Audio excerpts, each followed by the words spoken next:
Há mais de 2000 anos, um homem caminhava pelas regiões da Galileia ensinando princípios que mudariam a história da humanidade. Esse homem era Jesus. Durante séculos, os ensinamentos dele foram vistos como ensinamentos espirituais e religiosos. Mas recentemente, alguns pesquisadores e autores começaram a levantar uma hipótese, no mínimo, intrigante. E se alguma dessas ideias tiverem também relação com conceitos que hoje aparecem na física quântica e nos estudos modernos sobre a consciência? Nos últimos meses, eu comecei a ler alguns livros sobre esse tema. Livros como Como se tornar sobrenatural, do Joe Dispenza, e também A Matriz Divina e o Efeito Isaías, do Greg Braden. Esses autores falam muito sobre consciência, energia, intenção e sobre como pensamentos e emoções podem influenciar profundamente a nossa vida. Mas quanto mais eu lia esses livros, mais eu percebia algo curioso. Muitas dessas ideias parecem ecoar em ensinamentos bíblicos, que já estavam registrados há milhares de anos. E isso levanta uma pergunta fascinante. Será que alguns princípios que hoje é associado à física quântica já estavam presentes nos ensinamentos de Jesus há 2000 anos? Existe um versículo específico na Bíblia que pode mudar completamente a forma como você entende oração,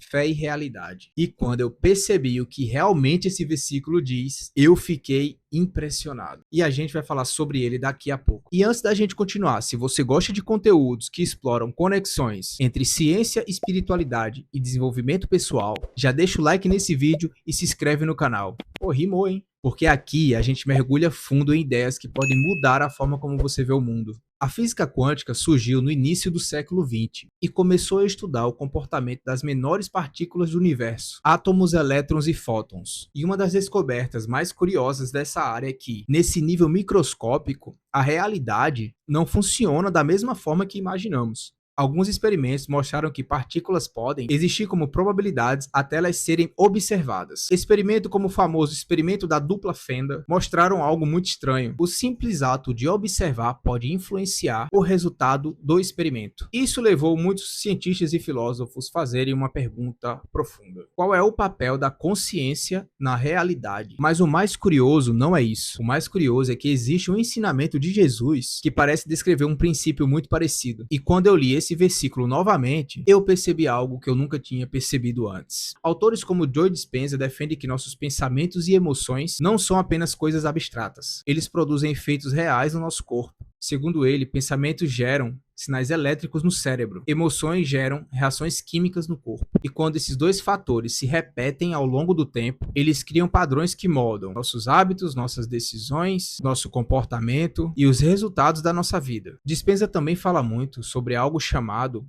de coerência entre mente e emoção, ou seja, quando aquilo que você pensa está alinhado com aquilo que você sente. O Greg Braden explora algo semelhante. Ele sugere que existe um campo energético que conecta todas as coisas, que ele chama de matriz divina. Segundo ele, pensamentos e emoções funcionam como sinais que interagem com esse campo. Mas quando começamos a olhar para alguns textos bíblicos, encontramos ideias surpreendentemente parecidas. Existe um versículo muito interessante em Provérbios que diz: assim como o homem pensa em seu coração, assim ele é. Provérbios 23, 7. Esse versículo chama a atenção por um detalhe curioso. Ele não fala só de pensamento, ele fala de pensar no coração. E hoje sabemos que o coração não é apenas um órgão que bombeia o sangue. Pesquisas modernas mostram que o coração gera um campo eletromagnético muito poderoso. E alguns estudos sugerem que esse campo pode ser várias vezes mais forte que o campo gerado pelo cérebro. Instituições como a HeartMath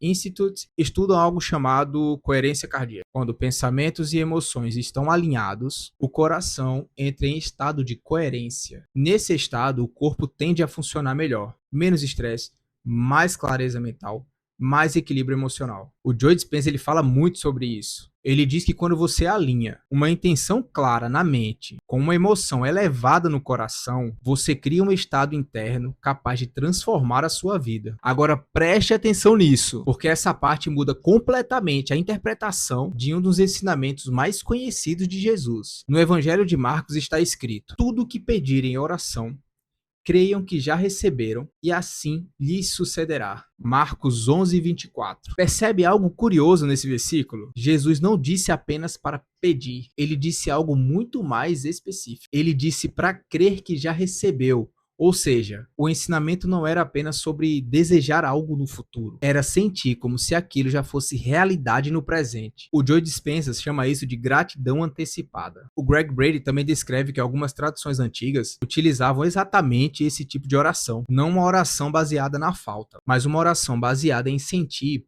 como se a resposta já tivesse acontecendo. Outro ensinamento muito famoso aparece em Mateus: se tiverdes fé do tamanho de um grão de mostarda, nada vos será impossível. Mateus 17:20. E hoje sabemos que crenças têm um impacto enorme no comportamento humano. A psicologia moderna mostra que crenças influenciam motivação, persistência, decisões, resultado. Ou seja, fé pode ser entendida não apenas como um conceito espiritual, mas também como uma força psicológica extremamente poderosa. Existe outro ensinamento de Jesus que também chama muita atenção: buscai primeiro o reino de Deus e a sua justiça, e todas essas coisas vos serão acrescentadas. Mateus 6:33. Esse ensinamento pode ser interpretado de uma forma muito profunda. Jesus está dizendo que quando você coloca o alinhamento interior como prioridade, o resto começa a se organizar. O Joe Dispenza fala algo parecido ali em seus livros. Segundo ele, se você quiser mudar sua vida, precisa primeiro mudar seus pensamentos, suas emoções, sua identidade, porque a sua personalidade cria a sua realidade. Greg Brady também sugere que quando existe coerência entre mente, emoção e intenção, a realidade externa tende a refletir esse estado interno. Talvez a pergunta mais interessante não seja se Jesus ensinava lei da atração ou física quântica literalmente. Talvez a pergunta seja outra. Como esses ensinamentos, registrados há mais de 2000 anos, já ensinava muito sobre fé, crença, transformação interior, alinhamento entre pensamento e emoção, muito antes da ciência moderna começar a investigar esses temas. E se esses ensinamentos não forem apenas ideias, mas princípios que podem transformar a forma como você vive a sua própria vida? Agora eu quero saber a sua opinião. Você acha que essas conexões são apenas coincidência? Ou será que apenas a ciência moderna está começando a redescobrir princípios que tradições já ensinavam há milhares de anos? Escreve aqui nos comentários o que é que você pensa sobre isso.